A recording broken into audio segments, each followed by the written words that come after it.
ఎవరు ఉండకూడదు. మొగుడు కూడా నా మాట నాలు, నేను చెప్పినట్టు సిట్ అంటే కూర్చోవాలి, స్టాండ్ అంటే లేవాలి.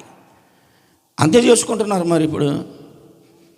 ఇదివరకు నాన్న ఒక పాట పాడేవాడు, దాన ధర్మం తగ్గిపోయే, దైవభక్తి లేకపోయే, పెద్దలు గడించినట్టి పెట్టెలోనే డబ్బు తీసి జేబులోన వేసుకొని, సూటు బూటు కోటు వేసి, నోటిలో సిగరెట్టు పెట్టి, కల్లా కద్దాలు పెట్టి, వచ్చిరాని భాషతోడ చడా చడా చటా చటా ధ్వనులతోడ, వచ్చిరాని భాషతోడ కాపీ ఓట్లకేయించేసి, కడుపు నిండా భోంచేసి, చివరికొక్క కాని అయిన చేతి యందు మిగలలేక ఏళ్ళు నాకు చుండు వారు కొందరు.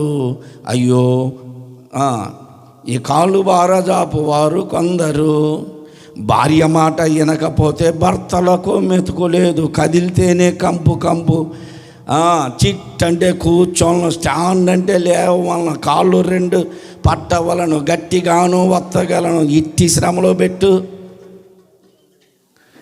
శ్రమలో పెట్టు బడవం ఉండను కొందరని రాశాడు ఆయన. రాసిన ఆయన ఎవరో.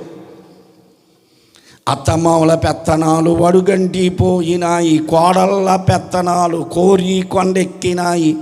అత్తమామలు రెత్తబోతే బొత్తిగానే వీలు లేదు, ఎత్తిన ఒకవేళ చిత్తు రాగదని కూతుకులకు తాళ్ళు వేసి కొంపలెన్నో కూల్చువారు కొందరు. అయ్యో ఎంత చిత్రమాయర ప్రపంచము. ఆర్యులారా, అన్నలారా, చిన్నలారా, పెద్దలారా, గౌరవించి కాంచుడి ఈ పాట. నే పాటగాను రాసిద్దిన ఒక పూట. ఇవన్నీ పాడుతూ ఉండేవాడు నాన్న. అత్తమామల పెత్తనాలు లేవు, ఆడబిడ్డ